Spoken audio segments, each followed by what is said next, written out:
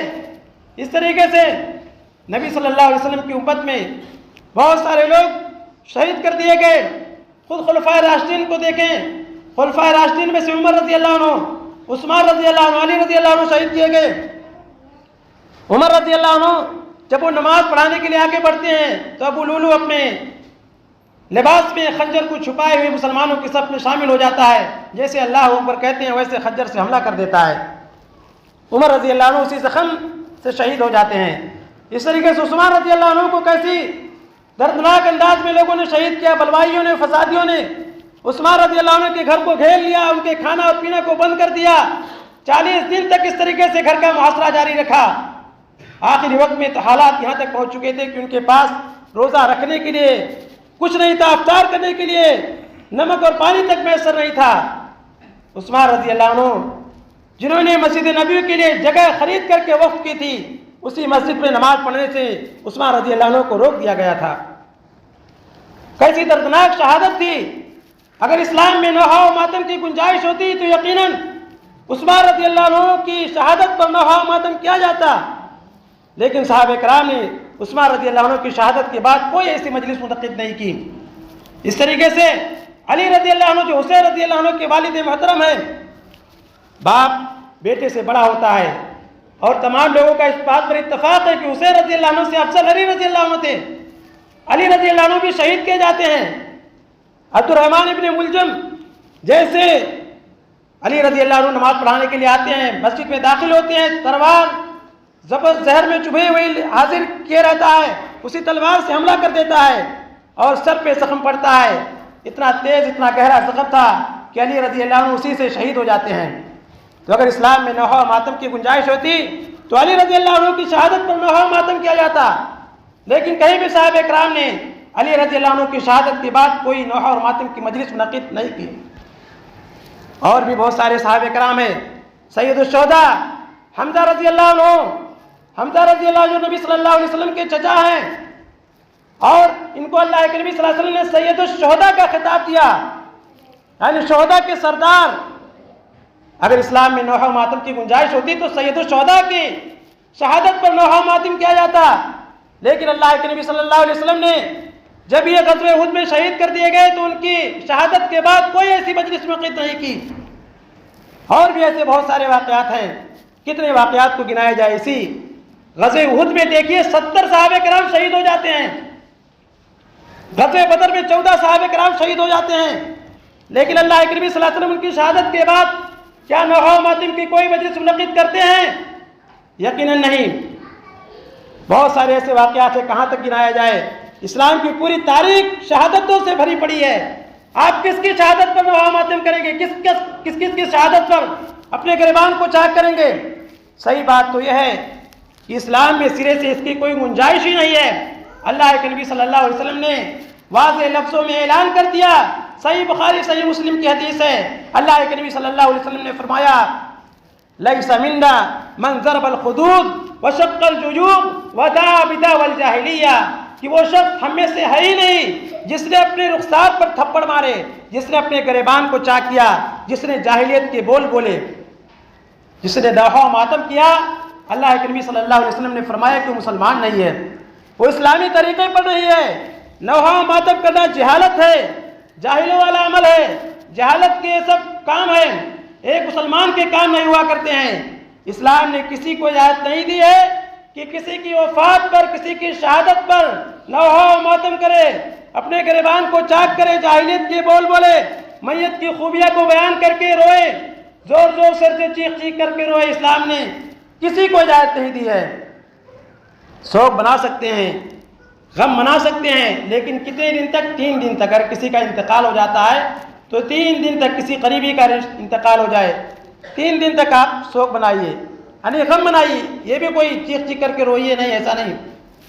عورت کے لیے اس بات کی جاتی ہے کہ اگر اس کے شوہر کا انتقال ہو جاتا ہے تو وہ 4 مہینے 10 دن تک غم منا سکتی ہے. 4 مہینے 10 دن تک وہ عدت میں رہے گی، وہ سوگ بنائے گی. اس کے علاوہ کسی شخص کے لیے جائز نہیں ہے۔ آج دیکھیے حسین رضی اللہ عنہ کی شہادت کا واقعہ رونما ہوئے کتنے سال ہو گئے ہیں، لیکن ابھی بھی لوگ نوحہ ماتم کرتے ہیں، ابھی بھی محرم کا مہینہ جیسے شروع ہوتا ہے ایسی مجلسیں منعقد کرتے ہیں، چیخ چیخ کر کے یا حسین یا علی المدد یا حسن اس طریقے کے نعرے لگائے جاتے ہیں، جبکہ یہ تمام چیزیں شرکیہ افعال ہے۔ ایک مسلمان کا کام یہ نہیں ہو سکتا ہے، ایک مسلمان ان تمام چیزوں سے اجتناب کرتا ہے، اسلامی کام ہو ہی نہیں سکتے ہیں۔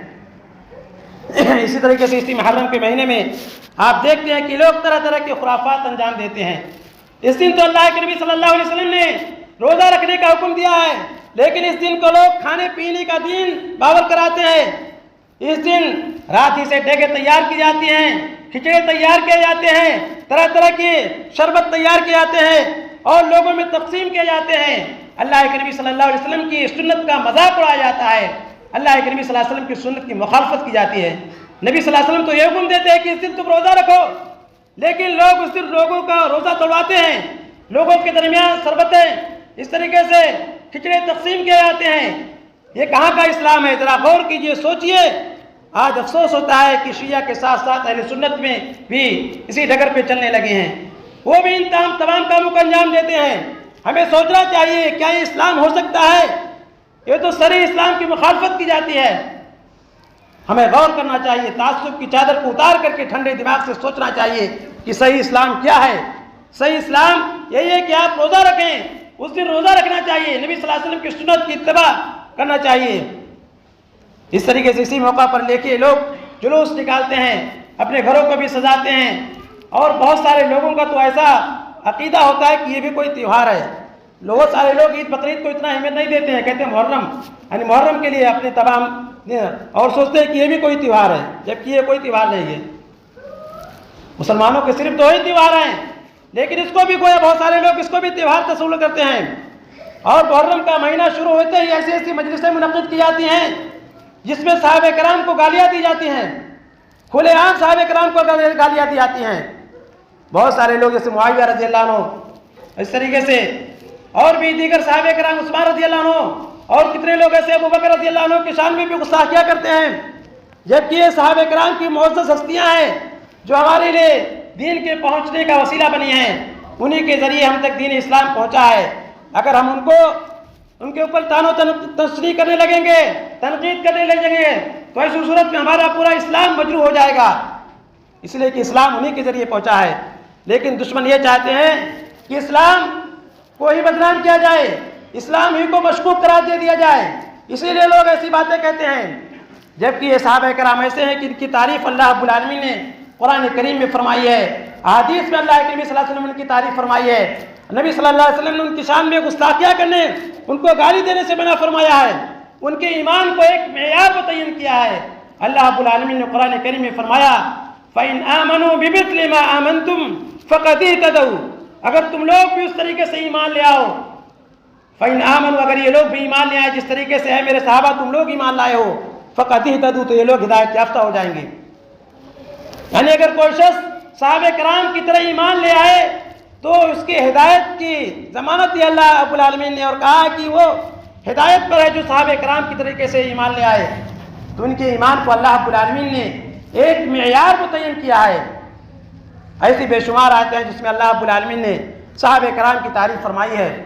اللہ رب العالمین نے ایک جگہ فرمایا محمد رسول اللہ والذین معہ اشداء علی الکفار رحماء بینہم، کہ محمد صلی اللہ علیہ وسلم اللہ کے رسول ہیں، والذین معہ، اور جو ان کے ساتھی ہیں، جو ان کے صحابہ ہیں، اشداء علی الکفار رحماء بینہم، ان کی صفات کے بارے میں اللہ تعالیٰ نے بیان کیا کہ وہ کافروں کے لیے بہت زیادہ سخت ہیں، آپس سے بہت زیادہ رحم دل ہیں، کافروں کے لیے شمشیر برہ ہیں لیکن آپس میں بہت زیادہ نرم دل ہیں۔ تراہم رکعا سجدا یبتغون فضلا من اللہ ورضوانا، تم ان کو رکوع کرتے ہوئے، سجدہ کرتے ہوئے دیکھو گے، اللہ کے فضل، اللہ کی خوشنودی، اللہ کے فضل کو تلاش کرتے ہوئے پاؤ گے۔ اللہ رب العالمین نے ان کے ظاہر باطن دونوں کی تعریف فرمائی۔ اللہ رب العالمین ان کے دلوں کی طرف مطلع ہو گیا، اور ان کے دلوں کے بارے میں بھی اللہ رب العالمین نے فرما دیا کہ ان کا مقصد ریاکاری نہیں ہے، ان کا مقصد دنیا طلبی نہیں ہے، بلکہ وہ اللہ کے فضل کو تلاش کرنے کے لیے اللہ کی خوشنودی کے لیے رکوع سجود کرتے ہیں. جس طریقے سے تم ان کے ظاہریت میں دیکھتے ہو اسی طریقے سے ان کا باطن بھی صاف ہے. اللہ رب العالمین نے فرمایا تراہم رکعا سجدا یبتغون فضلا من اللہ ورضوانا سیماہم فی وجوہہم من اثر السجود.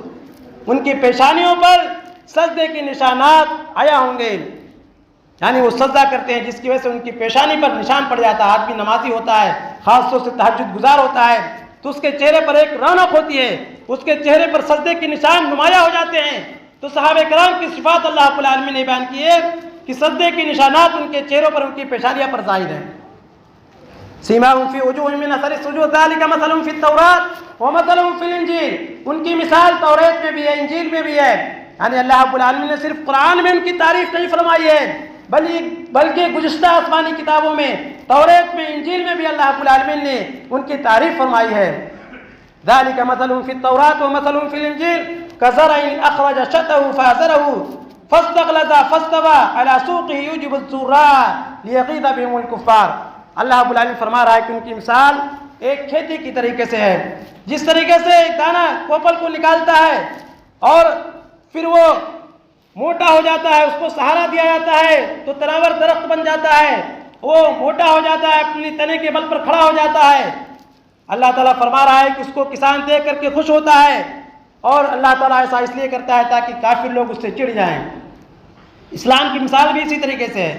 اسلام شروع میں کمزور تھا. اسلام کے نام لیوا اسلام قبول کرنے والے شروع میں اتنے تھے کہ ان کو انگلیوں کے گنا جا سکتا تھا، ان کی تعداد بہت کم تھی. لیکن دھیرے دھیرے اسلام کا قافلہ بڑھتا گیا، مسلمانوں کی تعداد بڑھتی گئی، یہاں تک کہ پورے عالم میں، پوری دنیا میں مسلمان پھیل گئے. اللہ رب العالمین نے فرمایا کہ ایسا اس لیے تاکہ کافر لوگ اس سے کافر لوگ اس کو دیکھ کر کے چڑھتے ہیں کہ کیوں اسلام اتنا پھیلتا جا رہا ہے. اللہ رب العالمین نے مسلمانوں کی اسلام کی مثال اسی طریقے سے بیان کی ہے کہ صحابہ کرام بھی، اسلام بھی اسی طریقے سے شروع میں کمزور تھا لیکن بعد میں طاقتور ہو گیا. تو یہ قرآن کریم کی آیت ہے جس میں اللہ رب العالمین نے صحابہ کرام کے ظاہر و باطن تمام چیزوں کی تعریف فرمائی ہے. اللہ رب العالمین نے ایک دوسری جگہ رضی اللہ عنہم ورضوا عنہ کا خطاب دیا. والسابقون الاولون من المهاجرين والانصار والذين اتبعوهم باحسان رضي الله عنهم ورضوا عنه واعد لهم جنات تجری تحت الانہار خالدین فیہا ابدا. اللہ تعالیٰ نے فرمایا کہ مہاجرین اور انصار میں سے وہ لوگ جو ایمان لانے میں، جو ہجرت کرنے میں سبقت کر گئے اور جن لوگوں نے ان کی اتباع کی خلوص و للہیت کے ساتھ، رضی اللہ عنہ ورضوا عنہ، اللہ تعالیٰ ان سے راضی ہو گیا، وہ اللہ سے راضی ہو گئے. اللہ رب العالمین نے تمام صحابہ کرام کی تعریف فرمائی. وہ لوگ جو ایمان میں ہجرت کرنے میں سبقت فرمائے وہ لوگ بھی، اور بعد میں جن لوگوں نے ان کی اتباع کرتے ہوئے جنہوں نے ان کی اتباع کی، ایسے صحابہ کرام کی بھی اللہ رب العالمین نے تعریف فرمائی. اور سب کے لیے اللہ رب العالمین نے جنت کا وعدہ فرمایا کہ اللہ تعالیٰ نے ان کے لیے جنت کا وعدہ کیا ہے جن کے نیچے سے نہریں جاری ہوں گی، اس میں وہ ہمیشہ ہمیشہ رہیں گے. تمام صحابہ کرام جنتی ہیں. اس بات کو ہمیں سمجھنا چاہیے، صحابہ کرام سے محبت کرنا چاہیے. صحابہ کرام سے محبت ہمارے ایمان کا ایک جز ہے اور ان کے طریقے پر چلنا چاہیے. دیکھنا چاہیے کہ انہوں نے کون سا طریقہ اختیار کیا ہے، کون سے دین کو اپنایا ہے، اسی دین کو ہمیں اپنانا چاہیے. صحابہ کرام کے دین کو ہمیں اپنے لیے معیار سمجھنا چاہیے. اور بھی بے شمار آیتیں ہیں اللہ رب العالمین نے جن میں صحابہ کرام کی تعریف فرمائی ہے. اللہ کے نبی صلی اللہ علیہ وسلم نے صحابہ کرام کو گالی دینے اور ان کی شان میں گستاخی کرنے سے منع فرمایا ہے. اللہ کے نبی صلی اللہ علیہ وسلم نے ایک حدیث میں فرمایا لا تسبوا اصحابی والذی نفسی بیدہ لو ان احدکم انفق مثل احد ذهبا ما بلغ مد احدهم ولا نصفیہ. اللہ کے نبی صلی اللہ علیہ وسلم نے فرمایا کہ لا تسبوا اصحابی، میرے صحابہ کو گالی مت دو. اگر تم میں سے کوئی شخص احد پہاڑ کے برابر بھی سونا خرچ کرے تو ان کے ایک مد، آدھے مد کو نہیں پہنچ سکتا ہے. احد پہاڑ کتنا بڑا ہے. جو لوگ سعودیہ گئے ہیں دیکھے ہوں گے کہ کئی کلومیٹر میں پہاڑ پھیلا ہوا ہے. اللہ کے نبی صلی اللہ علیہ وسلم نے فرمایا کہ اگر کوئی شخص احد پہاڑ کے برابر جو نہیں، گیہوں نہیں، چاول نہیں، سونا، اگر سونا خرچ کرے تو ان کے ایک مد، آدھے مد کو نہیں پہنچ سکتا ہے. آپ اس حدیث کی روشنی میں اندازہ لگائیے کہ صحابہ کرام کی قربانیوں کی کیا اہمیت ہے، ان کی کیا فضیلت ہے. ہم ان کے مقام کو کیسے پہنچ سکتے ہیں؟ ہم کون سی زبان سے ان کی شان میں گستاخیاں کرتے ہیں؟ کیا ہمارے لیے لائق و مناسب ہے؟ ہم اتنے گنہگار ہیں، صحابہ کرام کا اتنا مقام ہے، اور ہم صحابہ کرام کی اختلافات کو ہوا دیتے ہیں، صحابہ کرام کی شان میں گستاخیاں کرتے ہیں، ان کو اقربا پروری اس طریقے سے اور دیگر الزامات سے نوازتے ہیں، یہ بات کہتے ہیں کہ انہوں نے خلافت کو چھینا، انہوں نے خلافت کے لیے لڑائی کی۔ ہمیں سوچنا چاہیے صحابہ کرام کے سلسلے میں اپنی زبان کو کھولنے سے پہلے غور کرنا چاہیے کہ ان کا مقام و مرتبہ کیا ہے۔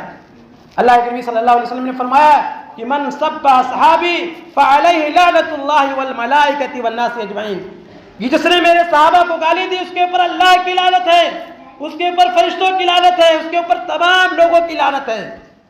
جو شخص صحابہ کرام کو گالی دیتا ہے اس کے لیے اتنی وعید ہے کہ تمام لوگوں کی، اللہ کی لعنت، فرشتوں کی لعنت، تمام لوگوں کی لعنت ہے اس کے اوپر۔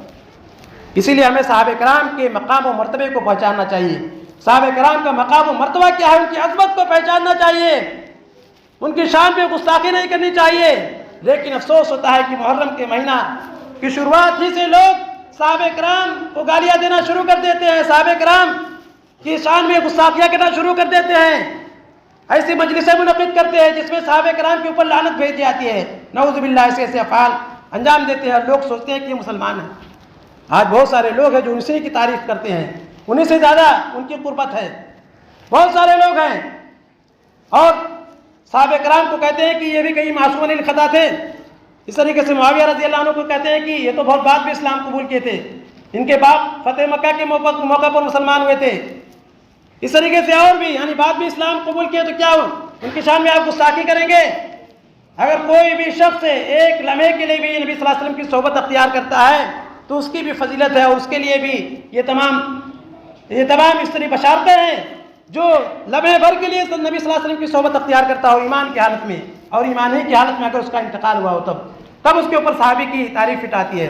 تو کہنے کا مقصد یہ ہے کہ یہ محرم کا مہینہ شروع ہے، اس میں ہمیں زیادہ سے زیادہ اچھے افعال انجام دینے چاہیے، اور نبی صلی اللہ علیہ وسلم کی سنت کی اتباع کرتے ہوئے ہمیں عاشورہ کے دن کا روزے کا اہتمام کرنا چاہیے، بدعت و خرافات سے اجتناب کرنا چاہیے، خود بھی بچنا چاہیے، اور ایسے لوگ جو نادانی میں ایسے افعال انجام دے رہے ہیں ایسے لوگوں کو بھی سمجھانا چاہیے، صحیح دین صحیح اسلام ان تک پہنچنا چاہیے تاکہ حجت تمام ہو، تاکہ کہنے والا یہ کہہ نہ سکے کہ مجھ تک یہ بات پہنچی نہیں تھی۔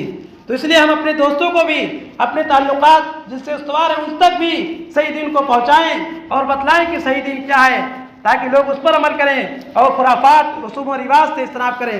اللہ رب العالمین سے دعا ہے کہ اللہ تعالیٰ ہمیں اس محرم میں زیادہ سے زیادہ نیک اعمال کرنے کی، اس طریقے سے عاشورہ کا روزہ رکھنے کی توفیق عطا فرما، بدعت و خرافات سے اللہ رب العالمین تمام مسلمانوں کو بچائے، اللہ رب العالمین تو تمام مسلمانوں کو دین کی صحیح سمجھ عطا فرما، تمام مسلمانوں کو سچا اور پکا موحد بنا، شرک و بدعت سے بچا۔